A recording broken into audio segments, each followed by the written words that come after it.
శ్రీగురుభ్యో నమ. శ్రీ మహాగణాధిపతయే నమ. శ్రీ సరస్వతి నమ. భక్తులారా, వ్యాసప్రోక్త మహాభారతం యథాతథంగా చెప్పుకున్నాం. ఇందులో భాగంగా నిన్నటి వరకు మనం ఆది సభ, అరణ్య, విరాట, ఉద్యోగ, భీష్మ, ద్రోణ, కర్ణ, శల్య, సౌప్తిక, స్త్రీ పర్వాలనే 11 పర్వాలు చెప్పుకున్నాం. 12వది అయిన శాంతి పర్వంలో కూడా మనం నిన్నటి వరకు గుర్తుపోయింది 106వ అధ్యాయం వరకు చెప్పుకున్నాం. ఈరోజున 107వ అధ్యాయాన్ని ప్రారంభం చేద్దాం. ప్రారంభించే ముందు వ్యాస భగవాను ప్రార్థన చేసుకుందాం. వ్యాసాయ విష్ణు రూపాయ వ్యాసరూపాయ విష్ణవే నమో వై బ్రహ్మనిదయే వాసిష్ఠాయ నమో నమః. నారాయణం నమస్కృత్య నరం చైవ నరోత్తమం దేవీం సరస్వతిం వ్యాసం తతో జయముదీరయేత్. సమర్థ సద్గురు సాయినాథ్ మహారాజ్ की जय.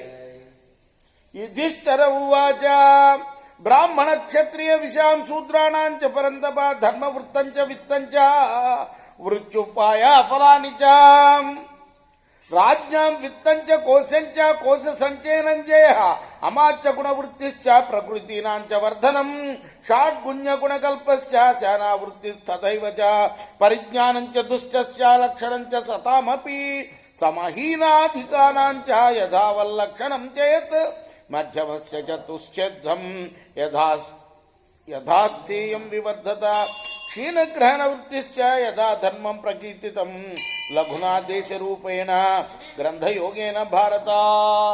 ధర్మరాజు అంటున్నాడు,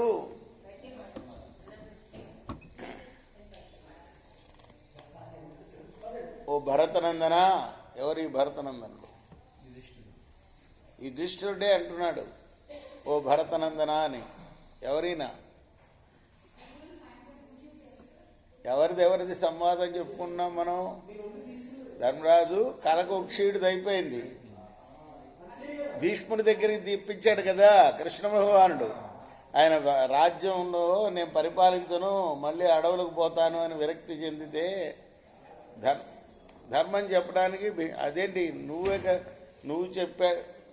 నువ్వు కదా చెప్పాల్సిందంటే, కాదు నేను కాదు నీకు చెప్పాల్సింది ఆయనే, మీ తాతయ్య అని తాత దగ్గర తెచ్చాడు. భరతనందన అంటే ఇక్కడ భీష్ముడు అన్నమాట. భరత కులంలో పుట్టినవాడే కదా. బ్రాహ్మణ, క్షత్రియ, వైశ్య, శూద్రుల యొక్క ధర్మబద్ధమైన ఆచారాలు, ధనం, జీవనానికి తగిన ఉపాయాలు, వాటి ఫలితాలు ఏమని అడుగుతున్నాడు? చాతుర్వర్ణ ధర్మాలు, బ్రాహ్మణ, క్షత్రియ, వైశ్య, శూద్రుల యొక్క ధర్మబద్ధమైన ఆచారాలు, ధనం, జీవనానికి తగిన ఉపాయాలు, వాటి ఫలితాలు, రాజుల యొక్క ధనం, కోశ సంగ్రహం అంటే ధనాగారం, శత్రు విజయం, మంత్రుల గుణాలు, నడవడికలు, ప్రజల యొక్క ఉన్నతి, సంధి విగ్రహాదులైన షడ్గుణ ప్రయోగాలు, సైన్యం యొక్క వర్తనం, దుష్టుల యొక్క లక్షణం, సత్పురుషుల లక్షణం, అలానే సమానుల, హీనుల, అధికుల వాళ్ళ లక్షణాలు. మూడు రకాలు ఉంటారు కదా మనుషుల్లో. అట్లానే మధ్యమ వర్గాన్ని సంతుష్టపరచడానికి అభ్యుదయకాంక్షి అయిన రాజు ఎలా మసలుకోవాలి, బలహీనులను ఆదరించి వారికి జీవికలను ఎలా ఏర్పాటు చేయవలసిన ఆవశ్యకత, వీటన్నిటిని గురించి మీరు దేశాచారుల్ని, శాస్త్రాలని అనుసరించి ధర్మం తప్పకుండా సంక్షేపంగా చెప్పాలి. ఎందుకన్నాడు ఈ మాట?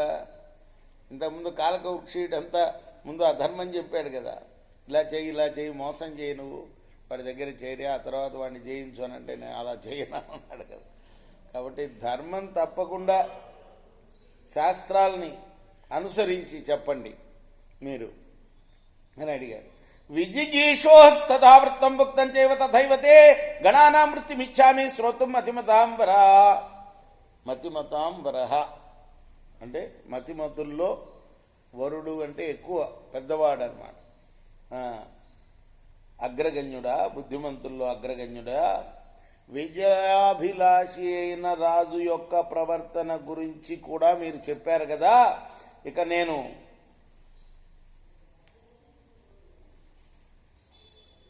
గణాల యొక్క వర్తన గురించి తెలుసుకోవాలి అనుకున్నా. గణానాం వృత్తిమిచ్చామి, యథాగణ ప్రవర్ధంతేన భిజ్యంతే చ భారత అరింశ జిగీషంతే సుహృద ప్రాప్నువంతి చ.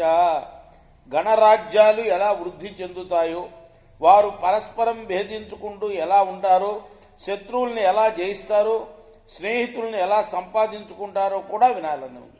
భేదమూలో వినాశాహి గణానాముపలక్షయే మంత్ర సంవరణం దుఃఖం బహునామతి మే మతి. గణరాజ్యాలు నశించిపోవడానికి వాళ్లలో భేదాలు కలగడమే మూల కారణమని నేను అనుకుంటున్నాను. అనేకులు ఉన్న చోట రహస్యాన్ని దాచడం చాలా కష్టమని నా అభిప్రాయం. ఏతదిచ్చామ్యహం శ్రోతుం నిఖిలేన పరంతప యథాచతే నభిజ్జేరన్ తచ్చమే వద పార్థివా. నేను అడిగిన ప్రశ్నలన్నింటికి సమాధానం వివరంగా చెప్పండి తాత. వారు తమలో తాము భేదించుకుంటూ ఎలా ఉంటారో అది కూడా చెప్పండి. భీష్మవువాచ గణానాంచ కులానాంచ రాజ్ఞాం భరత సత్తమ వైర సందీపనాభేతో లోభమర్షో వరాధిప నరాధిప. భీష్ముడు చెప్తున్నాడు అప్పుడు ధర్మరాజుకి, గుణాల్లో కానీ కులాల్లో కానీ రాజుల్లో కానీ వైరాన్ని ఉద్దీపింపచేసే లోభం అమర్షం అనే రెండు గుణాలే ఇవి వైరాన్ని ఉద్దీపింపచేసేవి, అంటే పెంచేవి అన్నమాట. ఉద్దీపన అంటే వాళ్ళల్లో ఆ కోరికను పెంచేవి. ఏమిటవి? లోభం అమర్షం అనేది. రాజుల మధ్య వైరం ఎందుకు వస్తుందంటే ఈ రెండిటి వల్ల వస్తుంది. లోభమేకో హి గురువృణితే తదో అమర్షమనంతరం తౌక్షయ వ్యయ సంయుక్తో అన్యోన్యంచ వినాశనో. ముందు ఒకటి లోభాన్ని వరిస్తాడు. లోభం అంటే ఏంటి? ఇతరుడి ధనం తనకు కావాలనుకుంటామే లోభం. ఆ తర్వాత